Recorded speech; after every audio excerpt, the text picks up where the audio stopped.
ఈ దేశంలో సర్వసత్తాక సార్వభౌమ లౌకిక గణతంత్ర ప్రజాస్వామికమైన దేశమని, ఈ దేశంలో రాజ్యాంగం అమలవుతుందని, అందరికీ ప్రత్యేక హక్కులున్నాయని దాంట్లో సూచించిన బట్టు అమలవుతుందని చెప్తున్న ఈ కాలంలో కానీ ఇక్కడ రాజ్యాంగం కాదు మనువాదమే అమలవుతుందని చెప్పడానికి వీలుగా ఇక్కడున్న చర్యలను కూడా ప్రభుత్వం చేపడుతుంది. అందులో భాగంగా ఇంతకు ముందు వరకు కూడా పెద్ద ఎత్తున పోరాడిన బ్రిజ్భూషణ్ చరణ్ సింగ్ ఏ విధంగా అయితే కోర్టు తీర్పుల ప్రకారం కూడా అట్లా చేయలేదో, వాళ్ళ పక్కన ఏ విధంగా నిలబడిందో, ఇప్పుడు కూడా ఇది సనాతన సంబంధించిన వాళ్ళు, ఈ సనాతన బ్రాహ్మణులు అనే ఉద్దేశంతో ఈరోజు వాళ్ళకి చేసినప్పుడు తప్పులు చేసినా వాళ్ళకి శిక్షలు ఉండవు అని చెప్పేసి చాటి చెప్పదలుచుకుంది. అంతేకాకుండా ఇప్పుడు ఏదైనా ఉద్యమకారులు ఇదివరకు ఉన్నావు కానీ కటువా కానీ అలాంటి అనేక సంబంధించిన కేసుల్లో కనీసం అన్యాయం జరిగిందని ప్రచారం చేసిన జర్నలిస్టుల పైన ఊపా కేసులు పెట్టి కనీసం వాళ్ళకి పెరోల్ కూడా ఇవ్వలేదు. అలాంటప్పుడు వీళ్ళకంతా జీవితకాల శిక్ష పడినప్పటికీ కూడా ఈ పెరోల్ మీద ఉన్న కాలమే ఎక్కువగా ఉన్నది.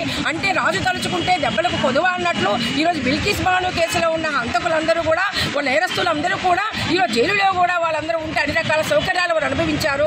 అంటే ఈ దేశంలో మనువాదం ప్రకారము ఈ బ్రాహ్మణులు ఏదైనా చేసినా, బ్రాహ్మణిజం సంబంధించిన దాంట్లో అధికారం ఉన్న వాళ్ళు ఏదైనా చేసినా వాళ్ళ అనుంగు శిక్షను వాళ్ళు కాపాడుకుంటూ వస్తారనే ఉద్దేశంతో బిల్కిస్ బాను సంబంధించిన కేసులో ఉన్న హంతకులందరికీ కూడా ఈ రోజు వాళ్ళు కాపాడుకోవడమే కాకుండా రెమిషన్ కూడా ఇచ్చింది.